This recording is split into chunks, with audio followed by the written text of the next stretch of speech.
नहीं। अब अगर हम बात करें ब्रह्मांड में इससे भी बड़ी संरचनाओं की, तो हम पहुंच जाते हैं कैट्स आई नेबुला के पास। यह आकार में 0.4 प्रकाश वर्ष बड़ी है, यानी प्रकाश को भी इसे पार करने में 4 महीने 26 दिन लगेंगे। यह ब्रह्मांड के सबसे विशाल तारे के मुकाबले कितना बड़ा है। इस नेबुला के अंदर स्टीफनसन जैसे लगभग 3000 तारे समा जाएंगे, और इससे भी बड़ा हेलिक्स नेबुला है जिसका व्यास 5 प्रकाश वर्ष है, यानी प्रकाश को इसे पार करने में 5 साल लगेंगे। और इसमें स्टीफनसन जैसे 15,000 तारे रखे जा सकते हैं। इससे भी आगे है ओरियन नेबुला, जो 24 प्रकाश वर्ष चौड़ा है, और इससे आगे हमें मिलता है ओमेगा सेंटोरी कंस्टलेशन, जिसका व्यास 150 प्रकाश वर्ष है। और अब तक जिन विशालकाय संरचनाओं को हमने देखा है, उन सबको अपने अंदर समाने वाली, इन सबसे करोड़ों गुना विशाल, ये है हमारी आकाशगंगा मिल्की वे, यानी मंदाकिनी आकाशगंगा, जो कि 1 लाख प्रकाश वर्ष के व्यास में फैली हुई है। यानी यह इतनी बड़ी है कि इसे पार करने में प्रकाश को भी 1 लाख साल लग जाएंगे। और आपको बता दें कि प्रकाश की गति 3 लाख किलोमीटर पर सेकंड है। हमारी इस आकाशगंगा में इस तरह के बड़े बड़े 400 अरब तारे मौजूद है, और इतने ही ग्रह इसके अंदर मौजूद है। तो यहां आकर आप कल्पना भी नहीं कर सकते कि यह कितनी बड़ी है। इसके अंदर हमारी धरती खत्म भी हो जाए तो इतनी विशाल आकाशगंगा को कोई फर्क नहीं पड़ने वाला है। हमारा सूरज भी खत्म हो जाए तो भी इसे कोई फर्क नहीं पड़ने वाला। ब्रह्मांड का सबसे बड़ा तारा भी खत्म हो जाए तब भी इस पर कोई फर्क नहीं पड़ेगा। लेकिन ब्रह्मांड यहां भी खत्म नहीं होता है। इससे भी आगे चलने पर अगर हम हमारी पड़ोसी आकाशगंगा एंड्रोमेडा की बात करें, तो यह हमारी गैलेक्सी से 2 गुना बड़ी है। इस गैलेक्सी के अंदर 10 खरब तारे मौजूद हैं। अब तक जाने गए सबसे विशाल तारे स्टीफनसन से इस गैलेक्सी को भर दिया जाए तो इसमें 40,000 खरब स्टीफनसन 218 जैसे तारे आ सकते हैं। अगर हम और आगे पृथ्वी से 23 करोड़ प्रकाश वर्ष दूर जाए तो हमें एक और आकाशगंगा मिलती है, UGC 2885 गैलेक्सी, जो कि 4,63,000 प्रकाश वर्ष के व्यास में फैली है।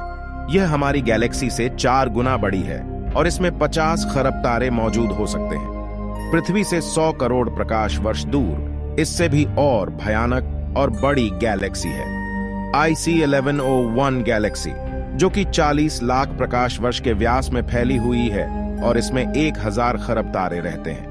इसके अंदर 30,000 से भी ज्यादा मिल्की वे गैलेक्सी जैसे आकाश गंगाएं समा सकती हैं। और अगर हम इससे आगे चलकर और देखें तो इससे भी ज्यादा बड़ी गैलेक्सी ब्रह्मांड में मौजूद है, जिसके सामने मिल्की वे आकाशगंगा भी कुछ नहीं है। पृथ्वी से 300 करोड़ प्रकाश वर्ष दूर यह है अल्क्योनियस गैलेक्सी, जो कि 1 करोड़ 60 लाख प्रकाश वर्ष जितने व्यास में फैली हुई है। इसमें हमारी मिल्की वे गैलेक्सी जैसी 40 लाख गैलेक्सी समा जाएगी। अब हम ब्रह्मांड के काफी बड़े स्केल पर पहुंच चुके हैं, जहां हमारी गैलेक्सी, जिसकी विशालता की हम कल्पना भी नहीं कर सकते, वह भी इसके सामने कुछ नहीं है। लेकिन अब अगर हम और आगे चले और पूरे ब्रह्मांड की बात करें तो हमारा पूरा ब्रह्मांड, जिसे हमने अब तक ऑब्जर्व किया है, वह 93 अरब प्रकाश वर्ष के व्यास में फैला है। और इसके अंदर ऐसी 200 अरब गैलेक्सी मौजूद है। और ब्रह्मांड के सामने तो सबसे बड़ी आकाशगंगा अल्क्योनियस गैलेक्सी भी कुछ हैसियत नहीं रखती। और जब इतनी बड़ी गैलेक्सी भी ब्रह्मांड के सामने कुछ नहीं है, तो सूरज और धरती की तो बात ही छोड़ दीजिए। और हम तो इसके सामने कहीं नहीं टिकते। हमारे जैसे 8 अरब लोग, यानी हम सब पृथ्वीवासी मिलकर भी ब्रह्मांड के सामने कुछ भी नहीं है। बल्कि अगर इतने बड़े ब्रह्मांड में कहीं जीवन नहीं है और सिर्फ पृथ्वी पर ही जीवन है, तो हम इतने बड़े ब्रह्मांड में काफी ज्यादा अकेले हैं। यहां पर ब्रह्मांड, जो हमारी सोच से भी बड़ा है, ये पूरी तरह से वीरान है। अगर ऐसा है तो ये काफी डरावना है। ये हमें बताता है कि हम कितने अकेले हैं। और अगर इसमें जीवन है भी, तब भी हम कभी इतनी दूर तक एलियन से नहीं मिल सकते। और तब भी हम अकेले हैं इस ब्रह्मांड में, जबकि यह ब्रह्मांड भी यहां आकर नहीं थमता, क्योंकि फिलहाल हमने इससे आगे देखा भी नहीं है कि ब्रह्मांड का विस्तार और कितना आगे हो सकता है। अगर यह कहीं खत्म होता है तो उससे आगे भी क्या और ब्रह्मांड है? अगर हां, तो क्या वो हमारे ब्रह्मांड से भी बड़े हैं? दोस्तों, इस तरह सोचने का कोई अंत नहीं। लेकिन एक बात तय है, अब तक ब्रह्मांड की जानी गई साइज के सामने हम कुछ भी नहीं है।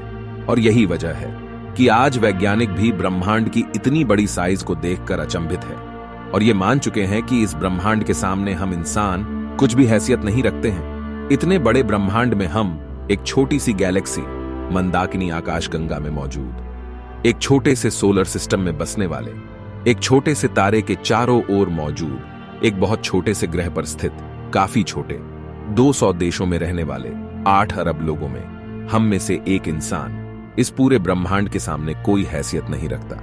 क्या आपके पास खुद पर घमंड करने के लिए कोई कारण है?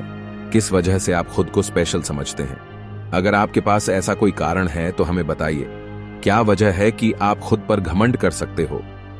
आज से 6.5 करोड़ साल पहले धरती पर एक ऐसी प्रजाति मौजूद थी जिसने करीब 10 करोड़ साल तक धरती पर राज किया, जो खुद आकार में हमसे कई गुना बड़ी और डोमिनेंट थी। लेकिन सिर्फ एक एस्टेरॉयड ने इस पूरी प्रजाति को खत्म कर दिया। ऐसे में हम इंसानों की क्या हैसियत है? सिर्फ एक पल में